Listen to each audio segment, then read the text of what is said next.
Shalom Ubrachá. Nossa aula de hoje é sobre a alma do Adam Rishon, que por causa disso, quando a gente fala o Vidui, quando a gente fala a reza, que seria a principal reza de Rosh Hashanah, de Yom Kippur, que nós é traduzido como confissão, mas não sei se a palavra confessar assim, é muito grossa para isso. Nós fazemos uma declaração de que roubamos, matamos, dormimos com a mulher do outro, fizemos tudo de ruim assim, mas essa declaração ela vai detalhada, de detalhe em detalhe, ela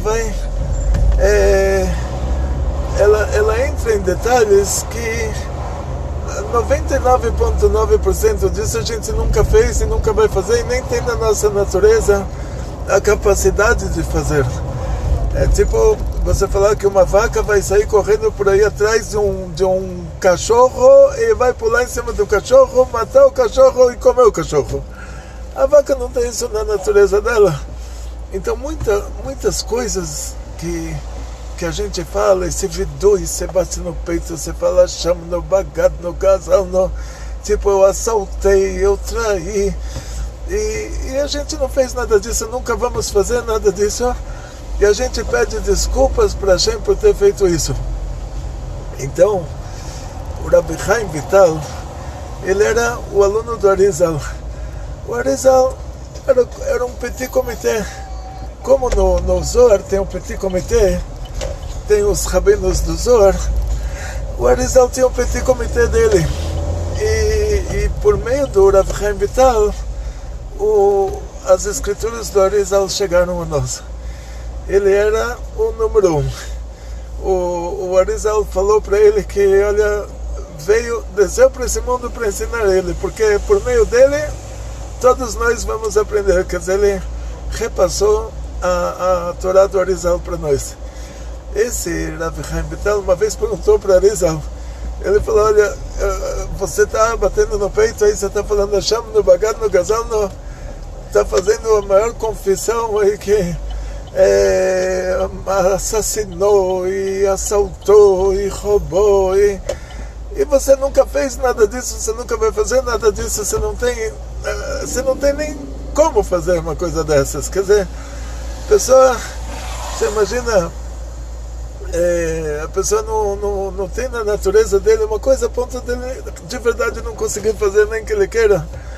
O Arizal, ele revelou que isso também tem no Zohar, isso também vem de antes do Arizal, mas a diferença é que o Zohar, quando o Zohar fala alguma coisa, ele tem aquela linguagem que o Rabbi Shimon Bar Yochai viveu na época que foi fundado o cristianismo, tipo na época que surgiram os primeiros cristãos, antes do cristianismo ser adotado como religião oficial do Império Romano, mas ele estava na época do DNA do cristianismo, e ele viu que estão pegando a Torá escrita e transformando ela, adaptando ela a uma idolatria, a uma mitologia, e era a gravidez do cristianismo, tipo o desenvolver do cristianismo. Então Rabbi Shimon Bar Yochai, ele ficou com medo que fizessem a mesma coisa natural oculta, que o Zohar tivesse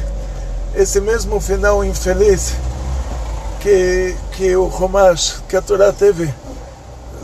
Ele não queria que transformassem a Kabbalah em idolatria, como fizeram com a Torá, com o Chumash, com o Pentateuco, com os livros dos profetas, como fizeram com a Torá escrita, vamos dizer. Então Rabbi Shimon Bar Yochai, ele usou uma linguagem metafórica no Zohar, que não é o suficiente a pessoa saber aramaico e traduzir do aramaico para inglês, e depois vem alguém lá e traduz do inglês para o português e falar, olha, temos agora uma tradução do Zohar. Não é o suficiente, porque ele ensinou para os alunos o que ele quer dizer com cada coisa. Ele explicou essa linguagem metafórica. Então o Arizal, ele colocou essa linguagem metafórica, ele fez disso um Shulchan Aruch, ele colocou em ordem. Tipo, ele determinou o que é preto no branco, o que é uma coisa de verdade, até o ponto que o Alter Rebbe, o primeiro Rebbe de Chabad, ele fala que a alma divina é Chelek Elokah Mima'al Mamash, é uma parte de Deus Mamash, de verdade. Porque você pode, o fato de o Zohar dizer isso, ainda pode ser que o Rabbi Shimon Bar Yochai está usando uma linguagem metafórica, está querendo dizer, está ocultando a Torá oculta das pessoas que gostariam de transformar ela também em parte da idolatria. Mas na hora que o Arizal, ele fala que isso que o Zohar falou é de verdade, quer dizer, não é uma metáfora, não é um exemplo, ele não está dando um ênfase, ele de verdade quis dizer isso. E o Alter Rebbe, ele reforça esse assunto. Então, o Arizal, ele é mais levado em conta do que o próprio Zohar, porque ele traz o Zohar na prática. É como o Shulchan Aruch, é mais levado em conta do que a própria Gemara, do que a própria Mishnah, porque a gente não tem como determinar uma halachá, uma lei judaica, de acordo com a Mishnah, de acordo com a halachá, e nem de acordo com o Chumash, nem de acordo com o Pentateuco. Você vai ler lá no Pentateuco, olho por olho, dente por dente, não quer dizer que a pessoa tira a dentadura e agora ele pode dar um soco na boca do outro e não vai acontecer nada para ele, porque ele não tem dente para ser tirado. Então, da mesma maneira que a gente não tem como determinar a lei judaica diretamente da Torá, ela tem que passar pela análise da Torá oral, que foi Moshe Rabbeinu perguntou para Deus como fazer uma coisa dessas. Deus falou para ele, olho por olho, dente por dente. Ele perguntou para Deus e Deus respondeu para ele o que isso quer dizer. Então isso chega a nós como Torá oral, chega a nós como Gemara, que a Gemara fala que a indenização de um olho não é como a indenização de um dente. Chega a nós como Kabbalah, que o olho por olho é um assunto, é um decreto espiritual, não é um assunto material. E na hora que a pessoa quebrou o dente de alguém, é decretado lá em cima que o dente dele vai ser quebrado, e é dado para ele a oportunidade, antes disso acontecer na prática, de fazer teshuvah, de voltar para o bom caminho, de assumir que não vai fazer mais e se arrepender do que fez. E na prática, o Arizal, ele coloca o Zohar, ele faz um Shulchan Aruch do Zohar da mesma maneira que o Shulchan Aruch. Ele pega a Gemara, ele pega a Mishnah e ele determina qual é a lei judaica na prática. Por isso que a palavra Shulchan Aruch quer dizer mesa posta. Quer dizer, você não tem que abrir a panela e cada coisa colocar no lugar certo. O Rabbeinu Yosef Karo, ele fez isso para você. Ele fez a mesa posta. Ele te colocou cada coisa no devido lugar.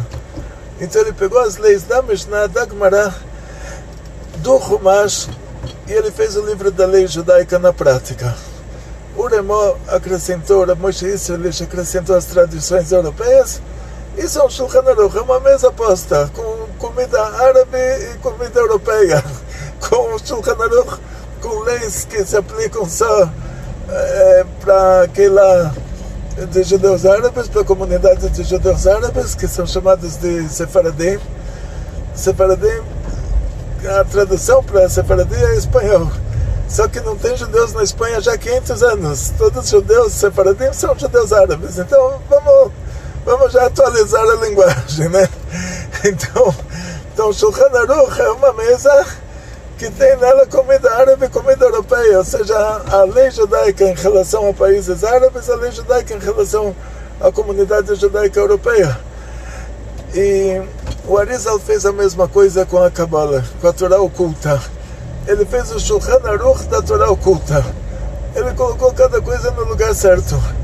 Então a gente sabe pelo Arizal o que é um ênfase do Zohar, o que é uma linguagem simbólica, o que é uma linguagem metafórica. E de vez em quando o Zohar fala 6 dias da criação, ele não está se referindo aos dias, está se referindo a Sefirot. E o Arizal coloca tudo isso, faz disso uma mesa posta. Você não precisa procurar mais nada, você lê o que está escrito lá, você já sabe. Só que o Arizal próprio, ele não é tão fácil assim de... Eu tenho todos os livros em casa, eu leio sempre, mas também não é todo mundo que é capaz. Eu, no lugar de eu ir para a universidade com 18 anos, fui para Yeshiva, mas tem gente que foi para a universidade e estudou e não teve tempo de ir para Yeshiva. Aí vem o Alter Rebbe, escreveu Tânia, o Tânia está traduzido para português, e lá ele traz os conceitos do Arizal. Vamos dizer assim, se o Arizal é uma mesa posta, o Alter Rebbe é a sobremesa. O Alter Rebbe é o bolo de chocolate que você come depois. Ou seja, assim, ele traz os conceitos cabalísticos de uma maneira mais clara do que o próprio Arizal. Uma coisa interessante, depois cada Rebbe de Chabad, ele acrescentou detalhes. O Tânia é como se fosse a Torá escrita da Kabbalah, e depois cada Rebbe acrescentou detalhes que ficou sendo como a Torá oral da Kabbalah, vamos dizer. O que a gente aprendeu, o que nos contou o Arizal, e depois o Alter Rebbe reforçou isso. Na hora que o Rav Chaim Vital perguntou para Arizal, por que você está falando Hashem no Bagad no Gazal, você está falando traí, assaltei, que você nunca fez isso e nunca vai fazer isso, por que você está falando isso? Não é uma mentira? Você não está mentindo no meio da reza? Você vai falar uma mentira para Deus? Você vai estar falando com Deus, você está mentindo? Você está falando que você fez coisas que você não fez? O Arizal falou assim, não, todos nós somos uma alma só, todos nós judeus, nós somos uma alma só. E a história começa, diz o Arizal, que Deus, ele fez um homem de barro, ele fez um corpo, e está escrito que Hashem falou para os Malachim, primeiro Deus criou os anjos. É um jeitinho do pai com o filho que a gente entende isso muito bem. Eu tenho uma filha muito inteligente, a minha filha, tudo que ela pede para mim, a resposta é sim, mas eu já falo sim antes dela pedir. Não tenho como negar nada para ela. Aí o que eu falo? Aí antes de falar o sim, eu falo, se a mamãe deixar, eu deixo também. E aí eu já estou garantido que todo amor que eu tenho por ela, mas pelo menos ela não vai fazer coisa errada, porque aí eu tenho a fiscalização. Deus, antes de nos criar, ele criou os anjos. Tem toda uma dúvida em relação aos anjos. Eu vi que tinha no nosso grupo de estudos, no nosso curso, teve uma pergunta se esses anjos, eles têm, qual que é a forma deles. E na verdade o anjo, ele está acima da forma material também. Deus falou para os anjos, façamos o homem a nossa imagem e semelhança. E no segundo mandamento está escrito que você não viu nenhuma imagem, nenhuma semelhança. Então essa imagem e semelhança não é imagem e semelhança material, é imagem e semelhança espiritual, que são os 10 Sefirot. Então os anjos que se revelaram para Abraão, eles apareceram como árabes, como pessoas que viviam, que atravessavam o deserto.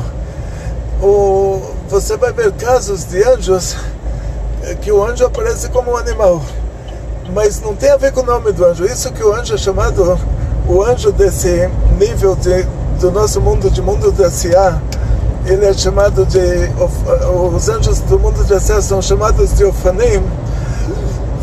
Essa palavra Ofan quer dizer o eixo da carruagem.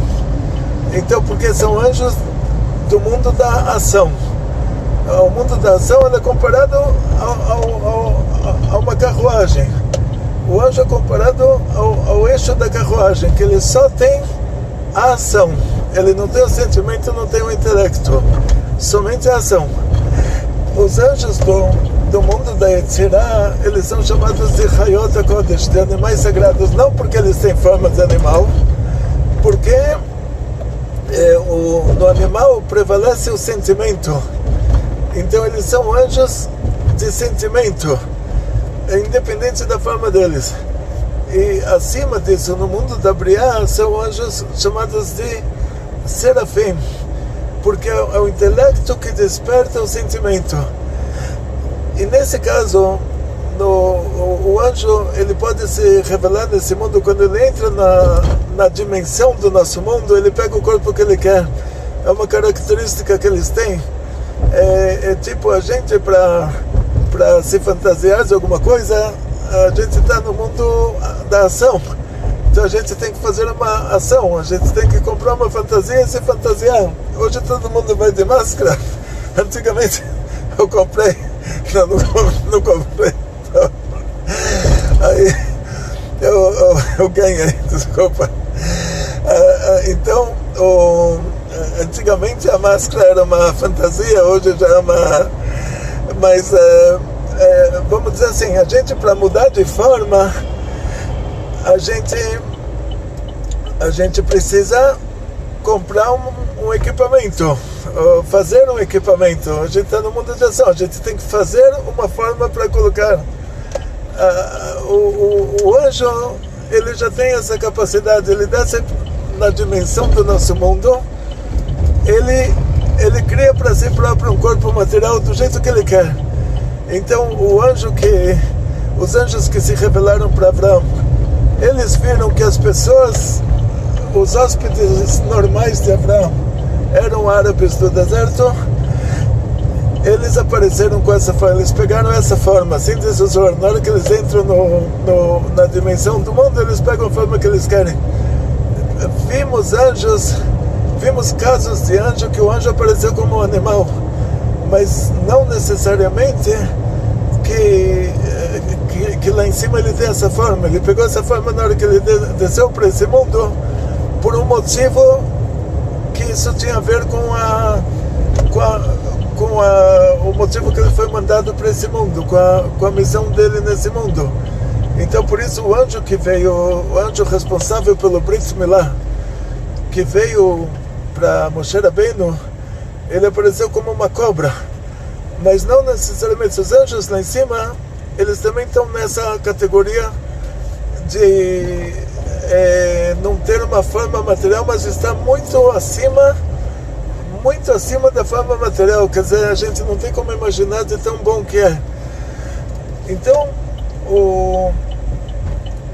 voltando para o nosso assunto, Deus falou para os anjos: façamos o homem a nossa imagem e semelhança. Então a imagem e semelhança são as 10 sefirot, não tem nada a ver com a imagem e semelhança material.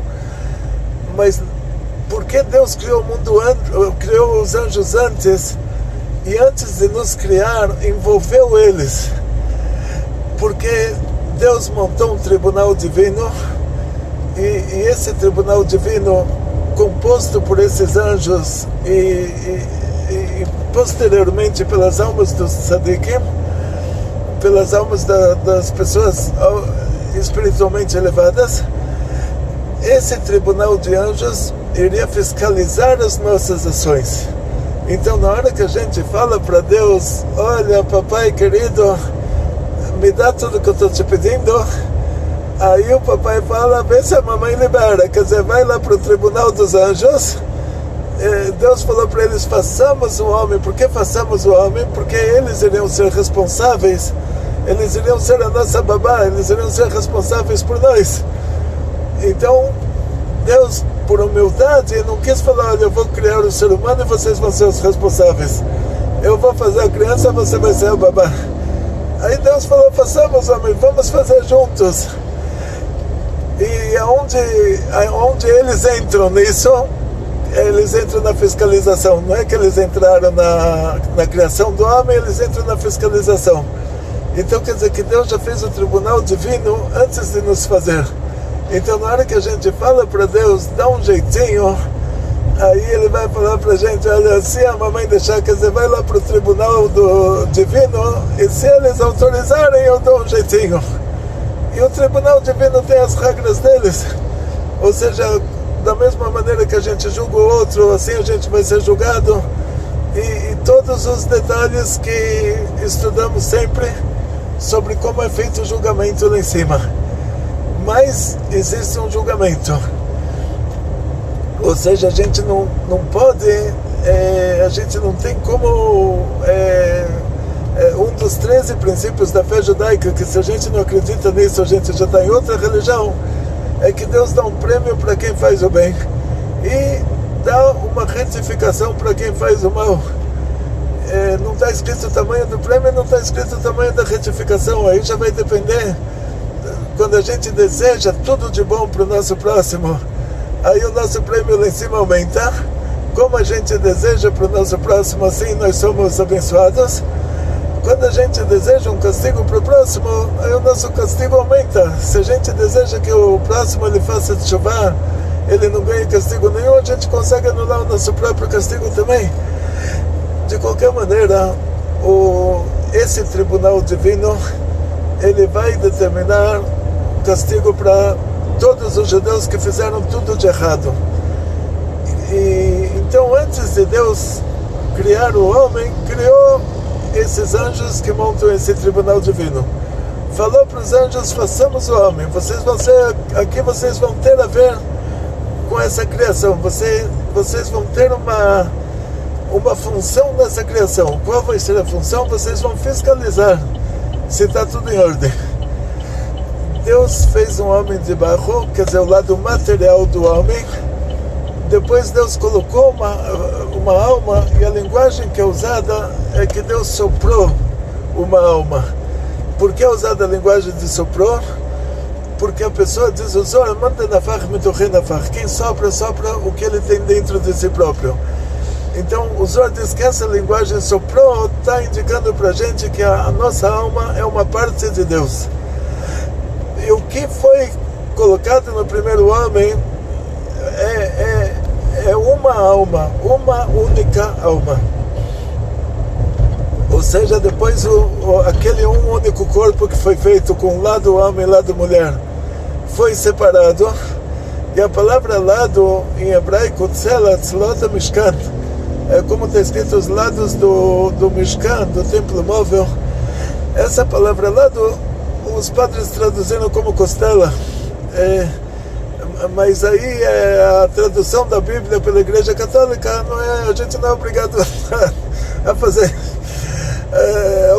Muito pelo contrário, a gente tem que, já que a gente aprendeu a falar português, a gente tem que nós próprios traduzirmos, né? Não pegar a tradução deles de pessoas que não conheceram o judaísmo, que não tinham como traduzir da maneira correta por falta de dados.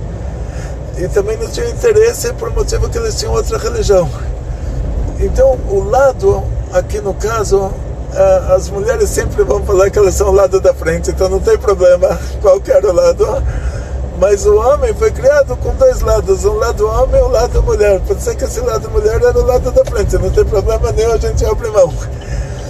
Então, Deus separou o homem, separou os dois lados, quer dizer, separou um lado, que esse um lado ficou a mulher, que já era um lado em forma de mulher. Então essa alma já vira duas, já vira aspecto masculino e aspecto feminino. Depois eles têm filhos, os filhos têm filhos, e essas almas, elas vão se separando.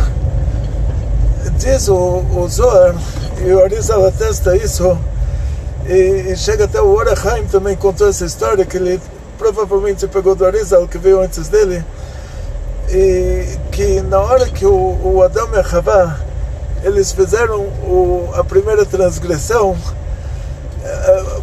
muitas dessas almas já se separaram dele, e muitas almas caíram no fundo do precipício, no lugar impuro.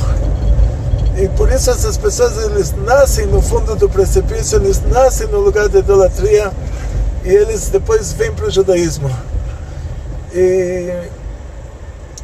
Ou seja, assim, a gente vê que já na hora que o Adão Arishon ele já comeu fruta proibida, muitas almas já se separaram dele, ele ficou com uma pequena porcentagem, pequena mesmo, das almas, ou seja, a alma dele, que era uma alma, que continha todas, já ficou sendo mais a alma dele, vamos dizer assim. E a maioria já se separou dele. Essas almas foram nascendo. Mas a gente continua tendo essa interligação, a gente continua sendo uma alma só. Da mesma maneira que o marido e a mulher são o aspecto masculino e o aspecto feminino, Adão era o aspecto masculino da Eva, Eva era o aspecto feminino do Adão, mas era uma alma só. E o Adão Arishon, ele era a alma de todo mundo, e a gente continua sendo uma alma só. Então nós estamos interligados.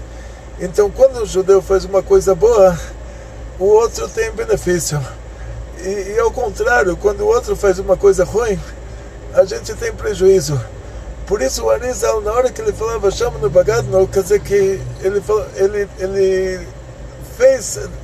falou explicitamente que isso é feito porque todos somos uma alma só, e na hora que a gente faz tshuva, a gente ajuda o outro judeu.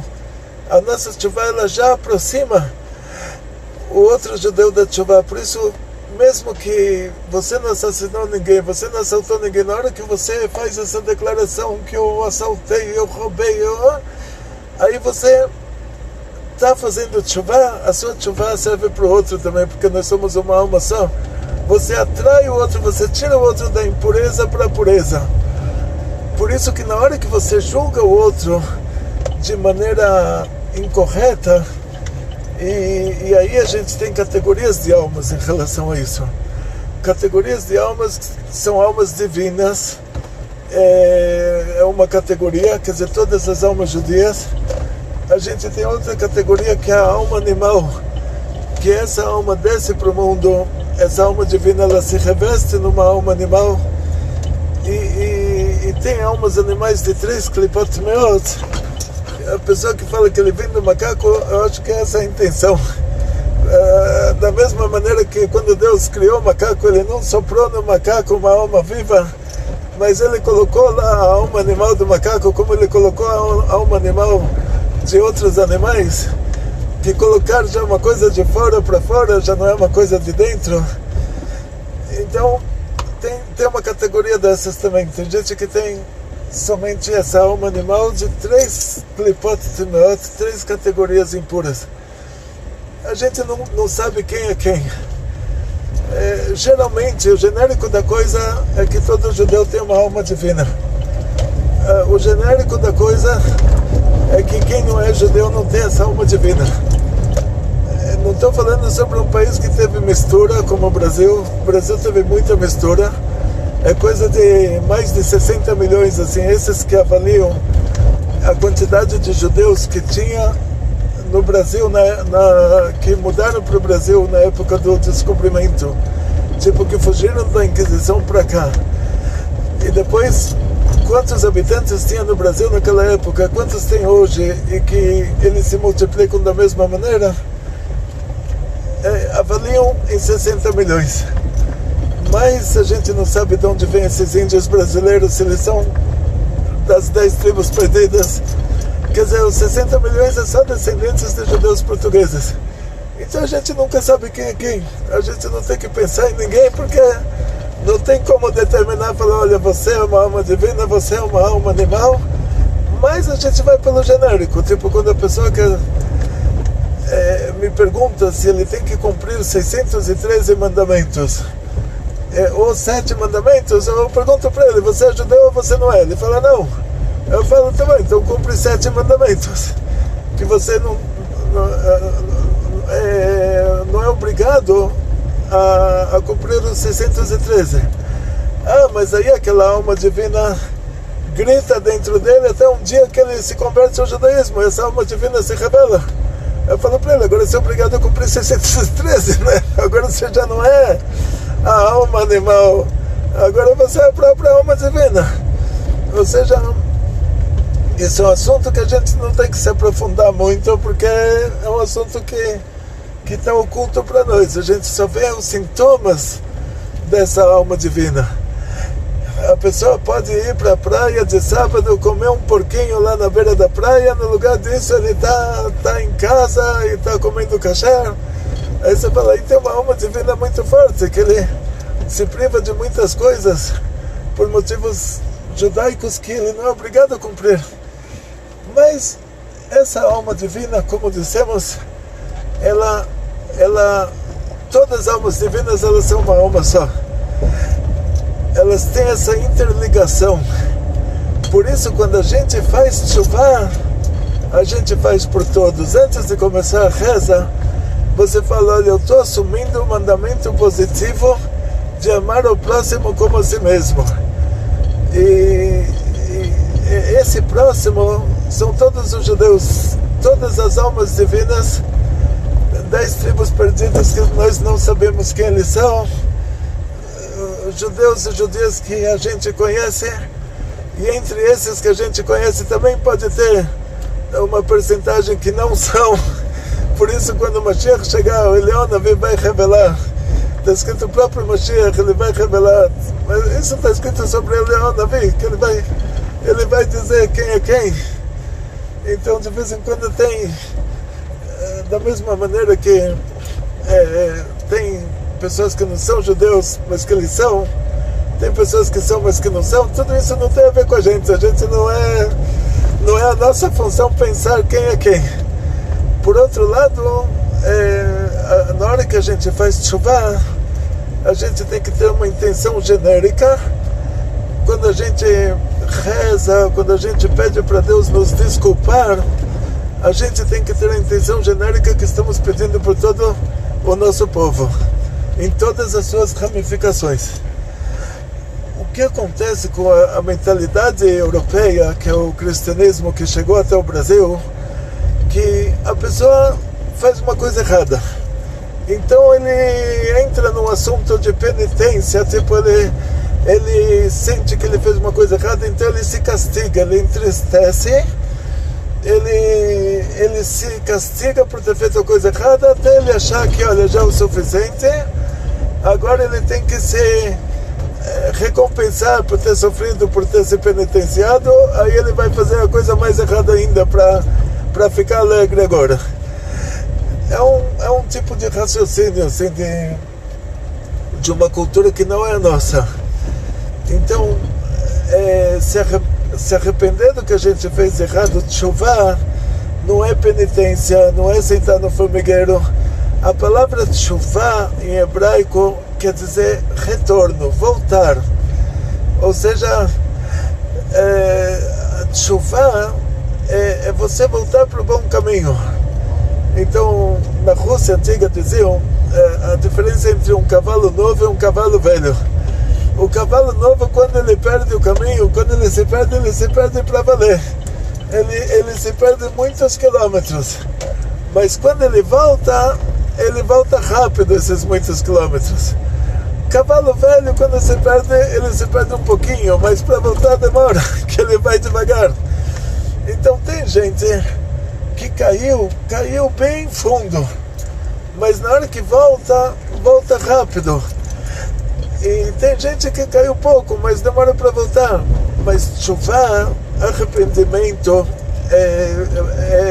tshuva é voltar para o judaísmo.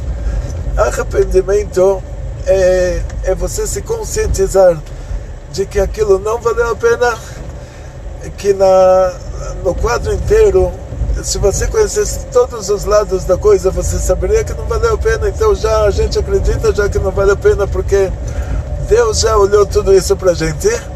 A gente não precisa analisar. Se Deus falou pra gente não fazer, Ele já analisou o quadro inteiro. Quer dizer, Ele próprio já fez esse quadro inteiro. Ele sabe que isso já não é bom pra gente.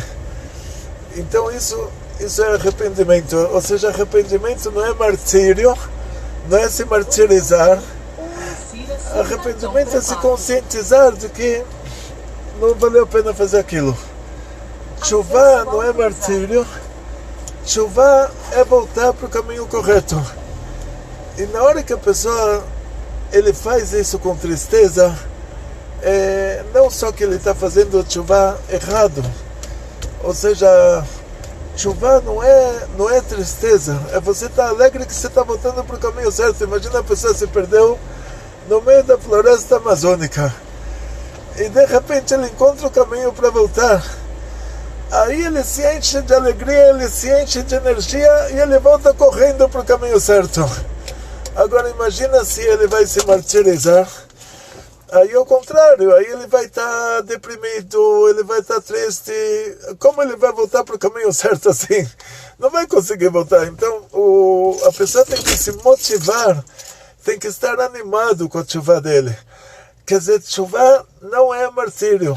Isso não tem na nossa religião. Isso é coisa das religiões europeias, lá das seitas cristãs. Não tem nada a ver com a nossa religião. Chuva é a gente com muita energia, com muito amor, agradecer a Hashem que encontramos o caminho certo, agradecer a Deus que encontramos o caminho certo, agradecer a Deus que nos fez esse grande milagre, que nos trouxe para o caminho certo, e voltar para o caminho certo com muita energia, com muita alegria, e se arrepender de tudo que a gente fez. Falar, graças a Deus que eu descobri que aquilo que eu fiz era uma besteira, e graças a Deus que eu me conscientizei disso agora. Quer dizer, agradecer a Hashem, olha o lucro que você teve de ter descoberto que tudo que você fez de errado estava errado. Tem gente que continua fazendo errado e você já parou de fazer errado, que você já descobriu que estava errado. Isso é tchuvá. Então vamos fazer tchuvá, todos nós, todo o nosso povo é uma pessoa só, todo o nosso povo em todas as suas ramificações perdidas, em todos os lugares que a gente não sabe onde estão. Vamos fazer tchuvá, vamos pedir para Hashem para trazer o Mashiach, trazer a Geulah imediatamente, trazer todos nós de volta para casa.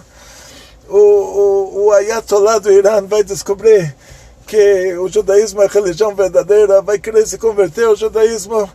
Todos os árabes vão falar, olha que mérito que nós temos, que tem judeus agora no Oriente Médio, e que bom, vamos transformar essa mesquita num Beit HaMikdash. Ah, mas o Beit HaMikdash já vai descer pronto do céu, então vamos tirar a mesquita para abrir espaço, e vamos abrir os braços para receber todo o povo de Israel, com todas as tribos perdidas, que pode ser que eles próprios sejam também. Então a gente não... Como a gente não sabe quem eles são, a gente não sabe de onde eles vieram, a gente não sabe para onde foram nossas tribos perdidas, vai saber se no Afeganistão dizem que tem lá milhões de judeus que conseguem recompor o passado deles até alguma tribo perdida. Vai saber o Irã, a gente não sabe quem é quem, então vamos pedir para Mashiach chegar rápido. E aí, como dizem os profetas, não vai mais ter guerras, o lobo e o carneiro vão viver juntos. Quer dizer, nosso povo com os povos do mundo vamos viver juntos. A revelação divina vai ser como... não teve alguém que viu de tão bom que vai ser. Então, Shana Tová, K'tivá v'Chatimá Tová, Leshana Tová Umetuká, e muito sucesso, muita saúde, muito dinheiro, muitas felicidades, um ano bom e doce, e com muita alegria, com muita fartura, muito dinheiro, em grande estilo, que vocês tenham muito de tudo de bom. Colto.